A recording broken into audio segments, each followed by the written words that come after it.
नमस्ते नमस्ते अनि स्वागत गर्न चाहन्छु। आज फेरि एउटा सानो भिडियोको साथमा उपस्थित भइसकेका छौँ हामी बुढाबुढी। आज चाहिँ हामी सामान लिनको लागि एउटा ठुलो यहाँ नजिकै रहेको हाम्रो रुमको नजिकै रहेको मार्टमा जाँदैछौँ सामान लिनको लागि। साइकलमा जाँदैछौँ आज। अनि पछाडि छु बुढी अघि छिन् अनि साइकल चलाइरहेछन्।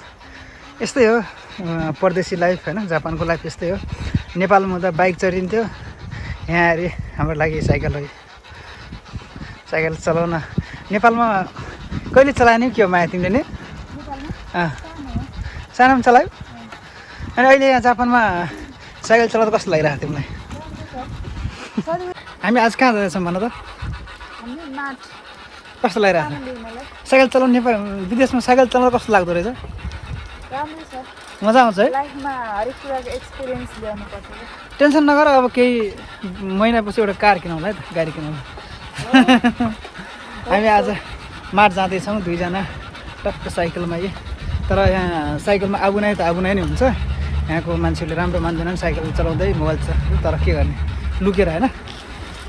यस्तै हो परदेशमा, जस्तो परिस्थितिसँग पनि सामना गर्न सक्नुपर्छ होइन त, हो कि नै? नजिकै छ पसल, धेरै टाढा छैन, 5 मिनट लाग्छ साइकलमा। हामी जाँदैछौँ दुईजना टक्कसँग मस्तसँग साइकल चलाएर। धानहरू कति ठुला भइसक्यो। नेपालमा जो सुरु हुँदैछ होला, तर यहाँ धानहरू कति ठुला भइसक्यो। पानी परिरहेछ, यहाँको मौसम हाई कन्डिसन। अनि पानी परिरहेछ, पानी परेर पानी फाटेको अवस्था होइन। कति मौसम पनि कति राम्रो छ। जस पानी यो बन्द भएर होइन साँझको यो मौसम कति मजाको छ अन्त, कति आनन्द छ। हावा फ्रेस आनन्द छ। जस मान्छेको आय पनि लाभ हुने जस्तो वातावरण हुन्छ जापानको होइन, मजा छ। यो मौसम, यहाँको घरहरू हेर्नु न कति राम्रो छन्, सुन्दर शान्त विशाल भने जस्तै छ। साइकल चलाउनुको मजा बेग्लै छ, दुईजना बेग्लै मजा आइरह। आज हामीले चाहिँ दुईजनाले साइकल चेन्ज गरिरहेको छौँ। मेरो साइकल माया चलाइरहेको छु, मैले चाहिँ मायाको साइकल चलाइरहेको छु। 2, 3, 4, 5 हामी बाटोमा यसरी दुईजना, तर यसरी अलिकति उता हुन्छ, डेन्जर त हुन्छ, तर पनि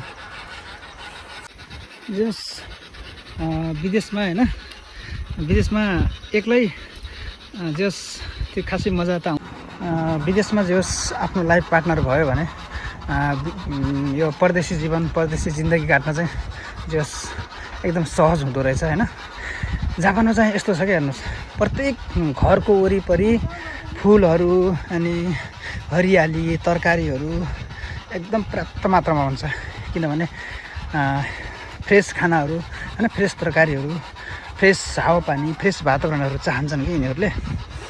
यो टक्क हाम्रो गाडीहरू यहाँनिर उभ्यो, यहाँनिर गाडी राखेर पसलभित्र छिर्नुपर्छ होइन। माया एकछिन टक्कसँग जो टक्क छिर्नुपर्छ ल। यही हो, सामान लिनको लागि जाँदैछौँ हामी।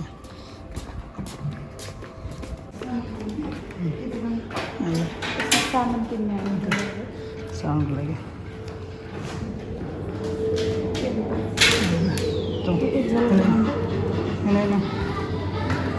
भित्र छिर्यौँ हामी। अब यो ससेस, जापानको ससेस हो। तेल हाल्यो, तेल चिनी र त्यो यो चिनी हो गाइज। यो नेपालको त्यही महँगो हुन्छ हौ प्याजहरू। अङ्गुर पनि महँगै हुन्छ है, यस्तै महँगो। टमाटर हो गाइज, त्यो महँगो छ। दुईवटा होला काँक्रा।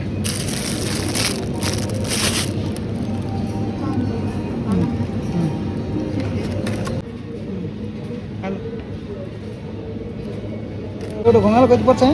58 रुपियाँ। हाल दुईवटा होला।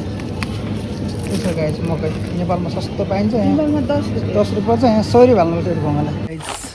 सामान किन्यो, सामान त्यही महँगो छ हो जापानको सामान। सामान किन्ने फाइनली होइन होइन नि मकै सकै के हो त्यो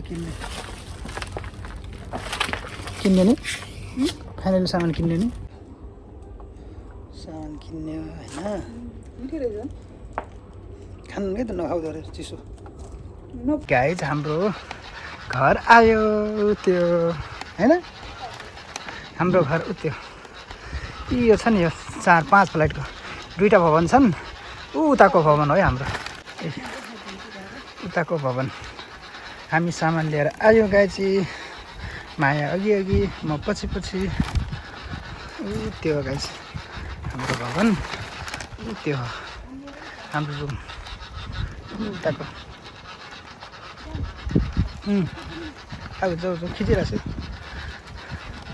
फाइनली गाइज हाम्रो घर आयो उता साथीहरू बस्छ हामी उतातिर बस्छौँ माथिको 1 2 3 4 5 1 2 3 4 फ्लाइटमा बस्छौँ माथि हाम्रो गाडी राख्ने ठाउँ है गाजु हाम्रो गाडी राख्ने ठाउँ अब टक्क हिँडेर हाम्रो गाडी राख्ने ठाउँ हो केही वर्षपछि अब 1 वर्षपछि यदि हाम्रो कार हुन्छ होइन